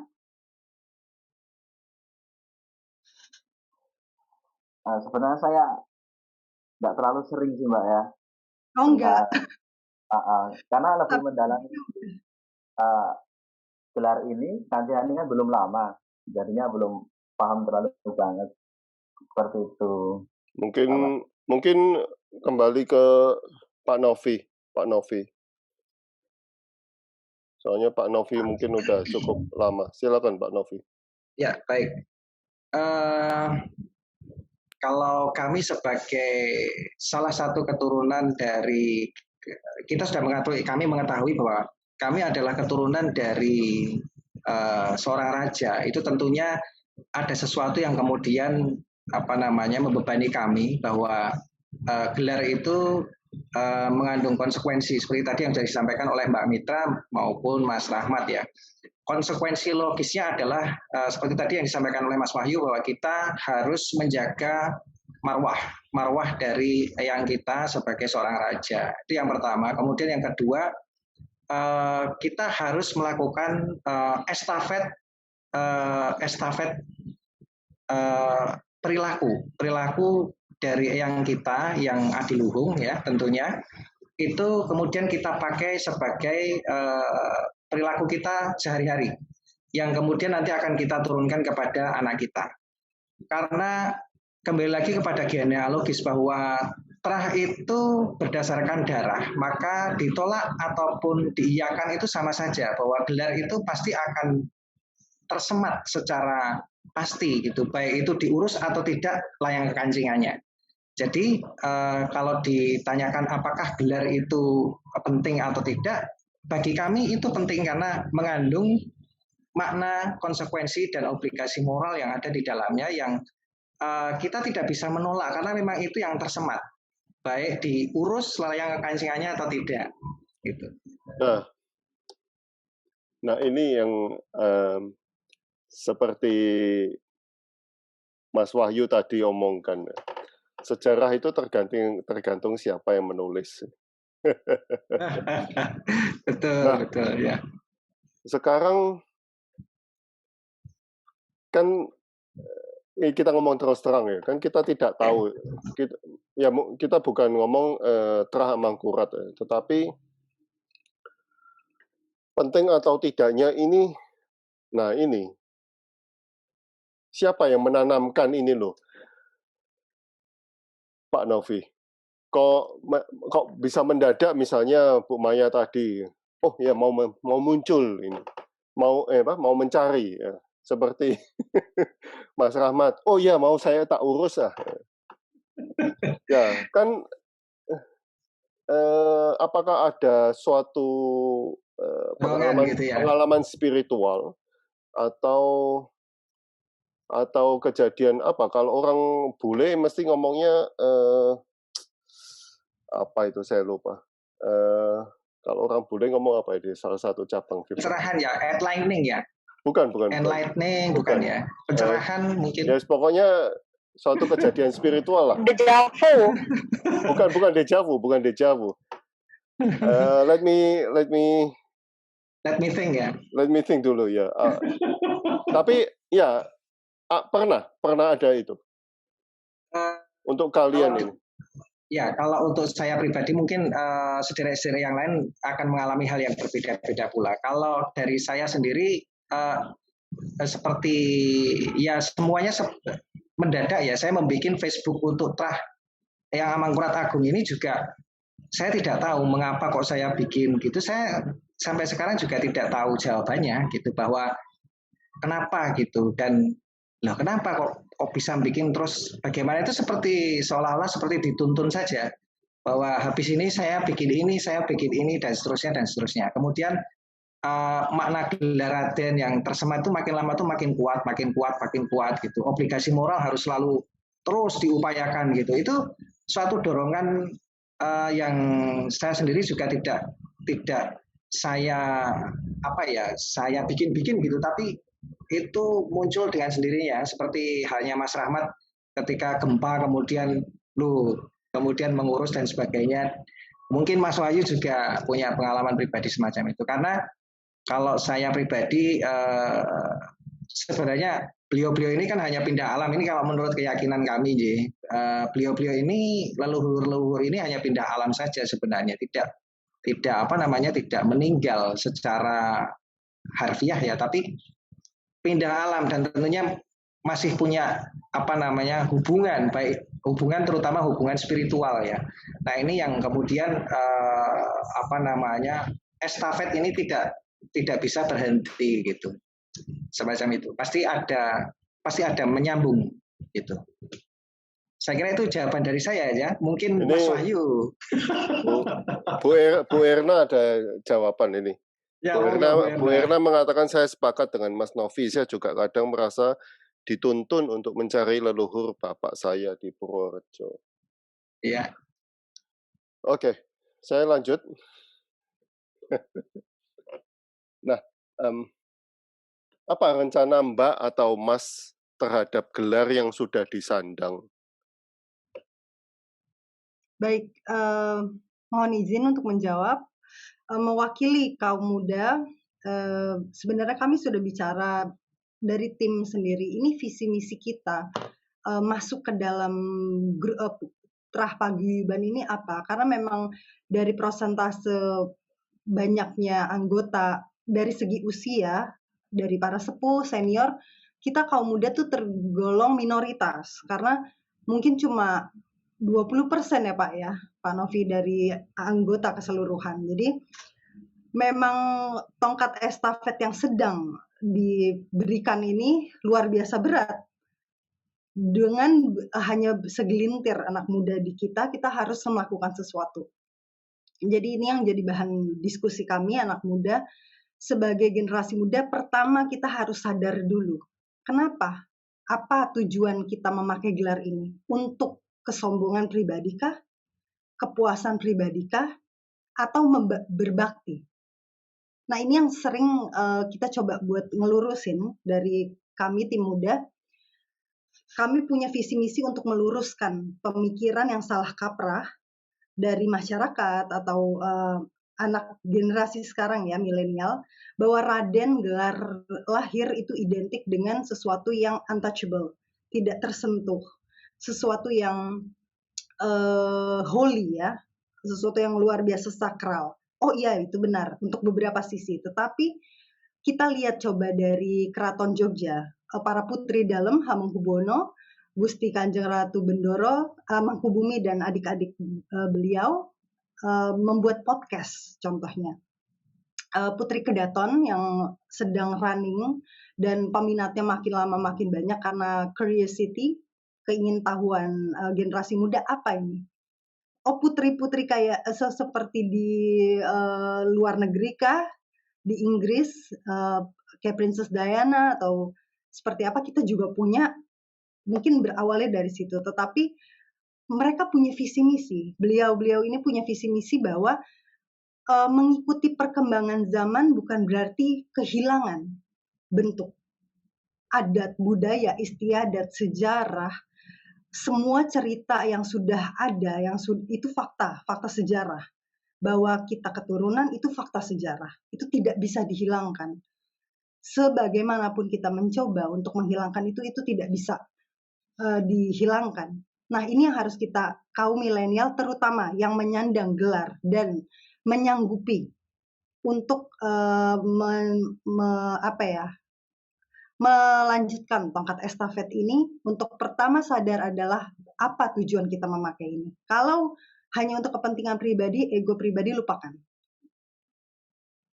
Tapi kalau untuk bakti, kita percaya bahwa para leluhur ini tetap hidup. spirit mereka tetap hidup dan mereka akan mengikuti kita dalam perjalanan kita untuk nguri-nguri budaya ini. Gitu. Jadi itu mungkin jawaban dari kami. Saya mewakili kaum muda Trah Paguyuban ini. Apa visi misi kami sebagai Trah dalam menyandang gelar ke depannya? Wah, kalau ngomong leluhur berarti ini udah masuk ke ajaran Jawa Dipa, ajaran kejawen. Ada beberapa ini, ada ya, kan masing-masing kita memiliki kepercayaan yang dimana sama seperti Keraton Jogja banyak banget di media sosial ditanyakan, lalu yang berhijab seperti apa? Karena adat istiadat harus sanggul, kita harus berkonde, lalu konde pun berbeda-beda dari Keraton Solo dan Jogja punya sanggul yang berbeda. Ada ukel tekuk, ada Solo punya ciri khasnya juga. Nah, bagaimana yang berhijab? Ada hal-hal yang dimana kita memiliki kapasitas. Kami tim muda ini ada yang berhijab juga seperti Raden Roro Kanti ini berhijab. Seperti saya tidak berhijab karena memang agama saya non-Muslim. Saya bisa pakai sanggul, tapi kami punya visi misi yang sama. Adalah sesuai kapasitas masing-masing pribadi dalam menjalankan, meneruskan tongkat estafet ini, nguri-nguri budaya berdasarkan kapasitas kami. Begitu, Pak. Saya kembali ke Pak Novi. Pak Novi. Ya, Pak. Ya, ini kan generasi muda, generasi senior ini sudah siap ya untuk melangkah dan sebagainya. Untuk mencari puzzle yang hilang atau menyusun lagi puzzle yang hilang. Nah, apakah ada di Keraton Jogja atau di Keraton Solo, apakah masih ada catatan biografi atau catatan tentang Eyang Amangkurat Agung ini? Ya, baik. Paling tidak kan ada cerita babat atau apa saja. Kan apakah hilang semuanya, tinggal nama atau bagaimana? Ya, baik. Ini nanti juga bisa ditambahkan oleh Mas Wahyu bahwa semua informasi sejarah mulai dari sejak sejak kerajaan Majapahit hingga kerajaan Mataram Islam itu ada bukunya. Ada pakemnya, ada babatnya, ada seratnya. Jadi untuk Eyang Amangkurat Agung itu sendiri juga ada seratnya, ada babatnya. Buku-buku yang beredar di masyarakat tentunya juga penulisnya tidak asal. Jadi mereka juga mempunyai daftar pustaka apa-apa saja yang kemudian perlu dituliskan di sana. Cuma sekali lagi bahwa sejarah itu adalah interpretasi. Artinya tergantung situasi dan kondisi penulisnya. Ini yang perlu kita pahami bersama bahwa semuanya belum tentu benar gitu ya, tapi juga belum tentu salah gitu. Seperti itu Pak Sutoyo. Oke. Jadi kan paling nggak ada panduannya. Betul. Iya. Jadi kalau ditanya kan paling nggak Mbak Demitra ini dan teman-teman, loh sajane beliau itu siapa? Nah, itu kan. Iya. Oke. Ini maaf untuk tambahan informasi, Luki juga pembicara dari tim muda izin live karena harus mengantar orang tua fisioterapi. Oh iya. Ya, jadi mungkin hanya saya dan Mas Rahmat dan dengan bimbingan Ketua Umum. Oke. Saya kembali ya, Mbak Demitra. Upaya pelestarian adat istiadat dan budaya apa saja yang Mbak atau Mas ingin lakukan? Baik, Mas Rahmat, yang sangat terlihat siap dengan peranakan dan blangkon, saya rasa lebih cocok untuk menjawab pertanyaan ini. Monggo, Mas. Jaringan mungkin itu, Bu. Oh ya, mungkin Mas Wahyu. Maaf, gimana Pak tadi? upaya pelestarian adat istiadat dan budaya apa saja yang Mbak atau Mas ingin lakukan? Jadi kalau menurut yang akan kita, karena ini kan baru berdiri juga Pak, ada beberapa memang agenda besar kita, jangka pendek maupun jangka panjang. Yang pertama kita kan untuk melegalisasi terah perkumpulan kita. Kedua mungkin kita akan silaturahmi ke Keraton Yogyakarta maupun Keraton Solo terkait dengan sudah adanya paguyuban atau terah turunan dari Amangkurat Agung. Selanjutnya kita berkolaborasi atau bersinergi terkait program-program yang akan kita bersama lakukan dengan mengajak kerjasama baik itu dari keraton dan juga dari stakeholder atau Pemda setempat, khususnya di Pemda Kabupaten Tegal, yang mana beberapa kali Pak Bupati maupun Wakil Bupati mengajak turut serta pengen ketemu dengan pengurus paguyuban atau terah Amangkurat Agung untuk bersama membangun Kabupaten Tegal. Dari beberapa usulan musyawarah yang kita lakukan Zoom meeting, karena kita baru berkumpul dan juga di masa pandemi ini kita hanya mengefektifkan melalui Zoom meeting atau WA group. Agenda yang ada selama ini kita membaca doa untuk orang tua dan leluhur kita. Keduanya ziarah bersama ke Eyang Amangkurat. Yang ketiga tentunya nanti akan mengadakan, kalau selama ini dari Keraton Solo mengadakan jamasan, dan juga Kabupaten Tegal juga ada acara rutin, kita sinergikan Pak dengan adanya program tersebut untuk bersama-sama untuk saling melengkapi Pak. Mungkin itu Mbak Suboyo. Oke. Mbak Demeter ada tambahan? Ya, mungkin dari kaum muda ya, dari tim muda kami memiliki harapan bergabungnya dalam terah ini, kami dibimbing sebenarnya untuk kedepannya, karena kan ini tim muda ini lebih awalnya memulainya karena rasa penasaran, tetapi kami tidak memiliki background pengetahuan tentang sejarah lebih mengenai leluhur kami. Jadi mungkin dari hari ke hari atau dari waktu ke waktu kami sambil belajar untuk mempersiapkan diri untuk tongkat estafet berikutnya. Untuk adat istiadat juga, lalu acara-acara lain, acara budaya lain yang menyangkut leluhur kami, yang Amangkurat Agung, untuk bisa kami pelajari dan amalkan. Jadi terbiasa untuk kedepannya. Begitu Pak. Oke. Terima kasih. Mungkin saya harus mengundang teman-teman dari grup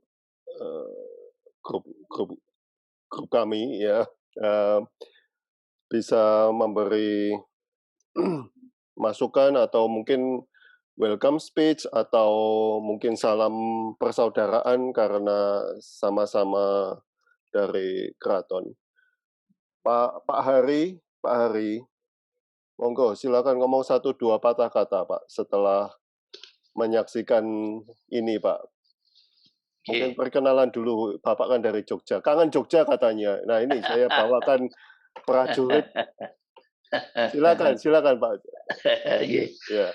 Pak Sutoyo, terima kasih matur nuwun. Yo prek wis suwe gak ketemu nih Pak Surot, Pak Toyo ini dari Surabaya ini. Makane ambune tahu petis.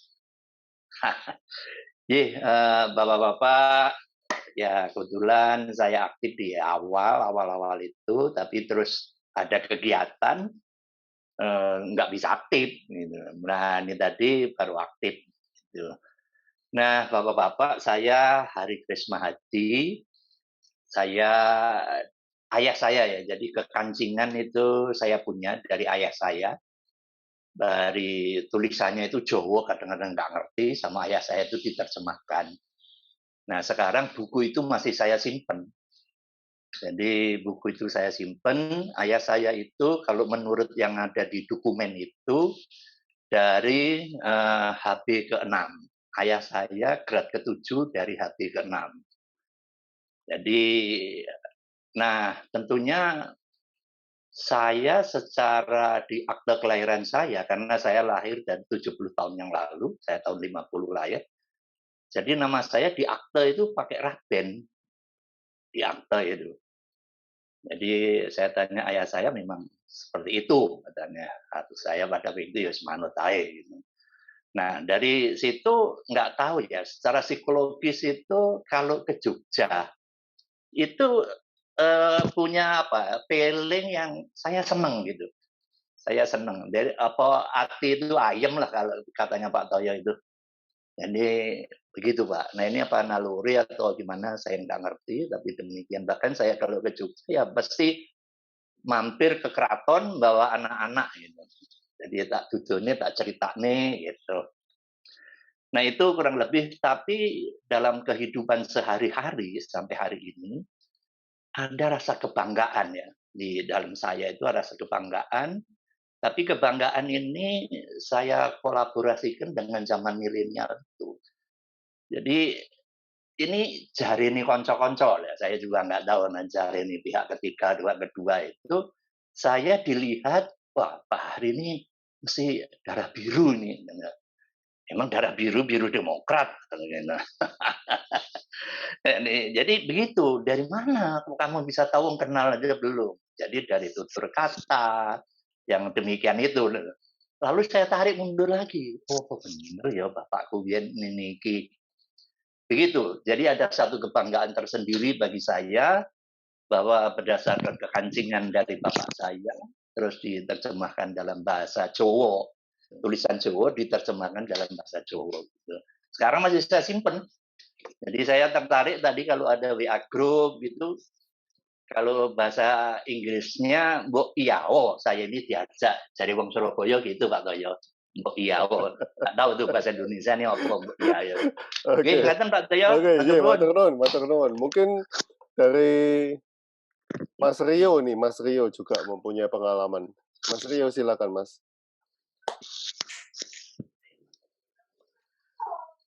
Mas Rio. Iya. Ya, ngobrol silakan. apa? Wah. Ya, apa yang ya pengalamannya panjenengan? Iya. Jadi secara sejarah pun sebenarnya kalau misalkan kita ngomong legitimasi itu catatan yang awal itu di semua prasasti pun juga akan menyebut genealoginya. Jadi mulai dari prasasti era Medang sampai dengan prasasti era Majapahit akhir. Nah kebetulan yang menarik prasasti Majapahit terakhir, yaitu di prasasti Waringin Pitu, yaitu Dyah Kertajaya itu yang notabene diidentifikasi sebagai Bra Wijoyo atau Bre Wijaya. Nah,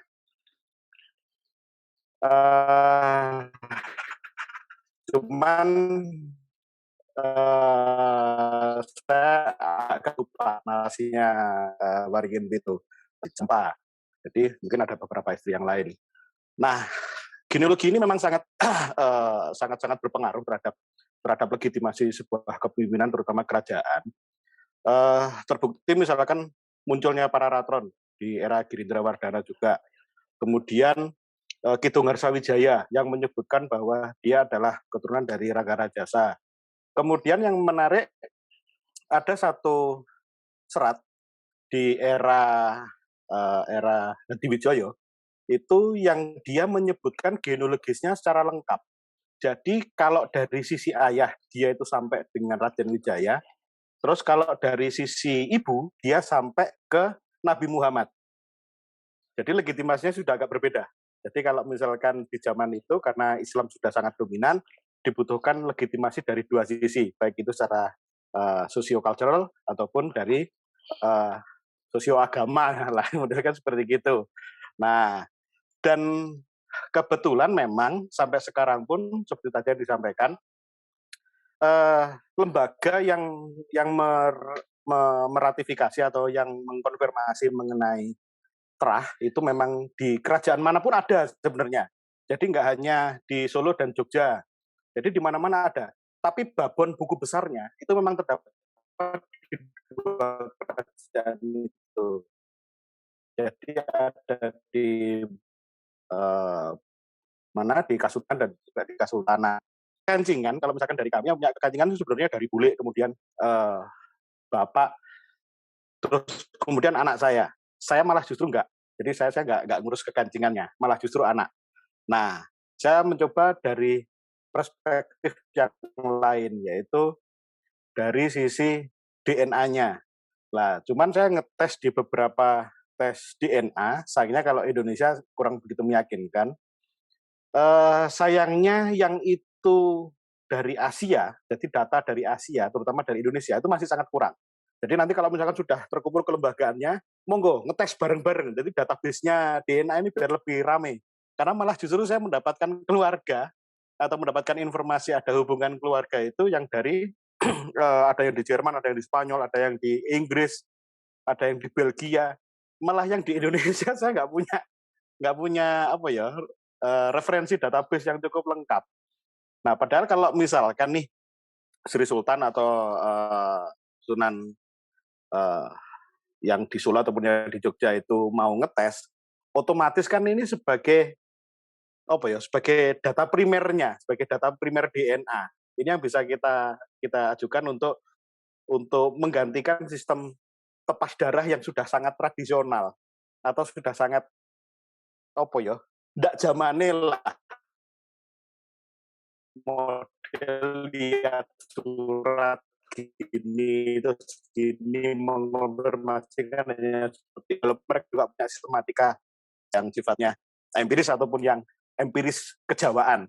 Jadi saya nggak nyebut non empiris ya, tapi empiris kejawaan.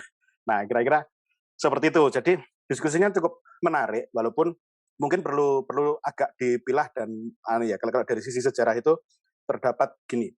Ada yang namanya data primer dan ada yang namanya data sekunder, dan kemudian ada yang namanya data pendukung. Nah, ini yang mungkin kita mesti hati-hati ini. Jadi yang disebut data primer itu yang mana? Karena kalau enggak, nanti campur ruwet gak karu-karuan. Semacam seperti gini, ya nyuwun sewu. Saya nyuwun sewu banget.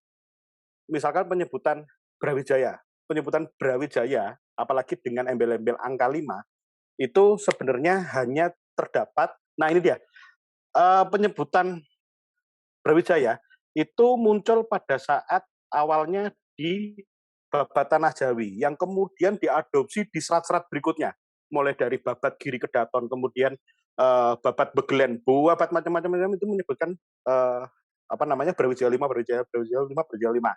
Walaupun secara data primer yang namanya Brawijaya 5 ini tidak ada data pendukung yang memang benar-benar ansih bahwa menyatakan Brawijaya 5 itu siapa, walaupun diidentifikasi sebagai salah satu raja terakhir raja terakhir Majapahit, termasuk juga di Babat Siti Jenar, Serat Siti Jenar, bukan Babat, Serat Siti Jenar, itu juga disebutkan bahwa Raden Patah sebagai Lembu Peteng, jadi Lembu Peteng itu adalah anak samping dari Prabu Brawijaya juga.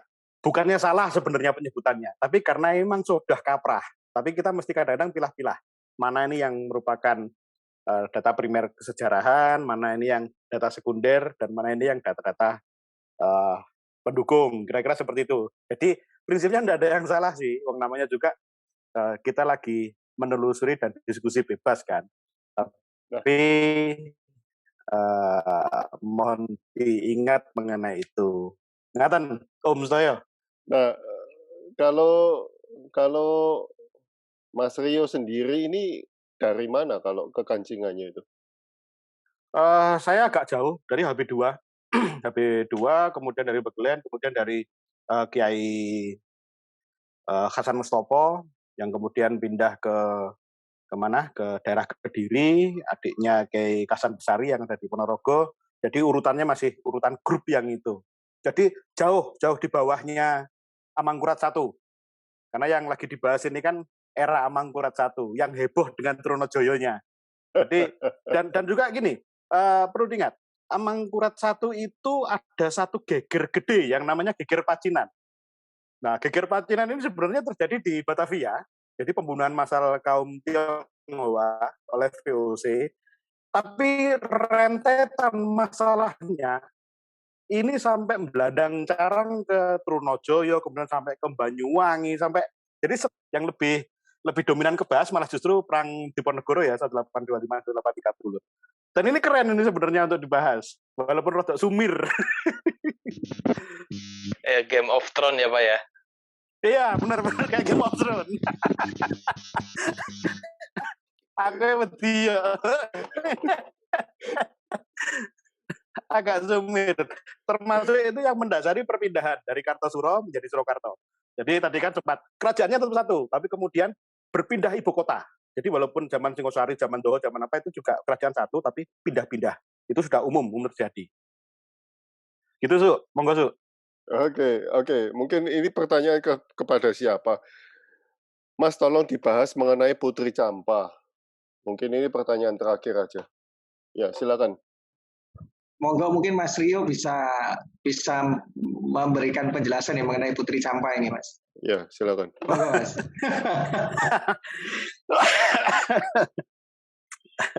Waduh. Gini, sebenarnya penyebutan Putri Campa itu memang muncul dengan dominan ada di dua babat. Jadi yang pertama adalah babat Tanah Jawi yang dianggap sebagai data primernya teman-teman di Jawa. Nah, terus kemudian yang kedua adalah babat Giri Kedaton. Itu yang juga menyebutkan mengenai Putri Campa. Nah, tapi kalau misalkan kita ngomong dari tinjauan sejarah, bahwa, dan ini masih terekam dalam sebuah janturan wayang. Jadi di janturan wayang, itu pun masih disebutkan bahwa negara-negara sahabat atau negara-negara yang ditundukkan, itu menyerahkan Glondong Pangareng-areng dan Putri Kinario Tondo Bekti. Jadi ada istilah itu di janturan wayang Jawa. Modelnya seperti gitu. Jadi Glondong Pangareng-areng itu semacam bulu bekti ya, jadi lambang persahabatan, bukan sebagai istilahnya kayak pajak ke negara tuannya enggak, tapi sebagai tanda persahabatan. Dan putri minangka ikatan dari perjanjian diplomatis. Jadi ijol-ijolan putrinya sini diijolkan kemana, putrinya mana diijolkan ke sini. Hal itu sangat umum sekali. Dan salah satunya memang dengan kerajaan-kerajaan di area Laut Cina Selatan. Karena mulai dari zaman Singosari, era Kertanegara, itu daerah Cina Selatan, terutama juga daerah Malaka, itu sangat dinilai strategis. Karena kita perlu ingat bahwa yang namanya jalur sutra itu nggak hanya jalur sutra darat, ada juga jalur sutra laut, dan juga ada jalur rempah yang sekarang lagi heboh dibahas. Nah, jalur-jalur ini semuanya melewati Malaka. Makanya kerajaan-kerajaan di Jawa, itu karena bisnisnya juga sampai dengan Eropa, perlu menjaga persahabatan dengan kerajaan-kerajaan ini. Jadi sifatnya bukan bawahan sebenarnya. Nah, karena itu mereka saling bertukar putri. Jadi ada yang dari Campa, ada yang dari Malaka, ada kemudian dari termasuk mungkin buyut saya itu yang dari Kamboja itu, karena DNA saya 75% malah Kamboja malahan. Jadi itu hal yang bukan suatu hal yang mustahil bahwa banyak bangsawan-bangsawan atau bahkan raja mempunyai istri kedua atau ketiga atau keempat, termasuk juga yang pernah disebutkan Dara Petak juga zaman Jaya Negara, itu dari luar atau dari negara-negara sahabat. Jadi seperti juga misalkan era Pakubuwono. Era Pakubuwono pun juga memberi istri yang dari luar daerah. Jadi misalkan ada yang dari Madura, ada yang dari Kalimantan, ada yang dari beberapa daerah-daerah yang lain. Kira-kira seperti itu. Oke. Mungkin Pak Novi untuk penutupan, Pak. Silakan. Baik, tentunya yang pertama kami atas nama seluruh sederek di grup trah sampean dalam ingkang sinuwun Kanjeng Sunan dan Prabu Amangkurat Agung ing Mataram ini mengucapkan terima kasih yang tidak terhingga kepada Pak Sutoyo beserta Yayasan Selalu Dapat Memberi yang telah memberikan kesempatan kepada kami untuk mengenalkan diri kami sebagai trah atau keturunan dari Yang Amangkurat Agung. Kemudian yang kedua, dengan adanya sarana Zoom seminar seperti ini bisa memberikan manfaat terutama mengenai informasi bahwa di Indonesia dan terutama di Jawa ini ada grup trah yang mewadahi dari sederek-sederek keturunan dari Yang Amangkurat Agung.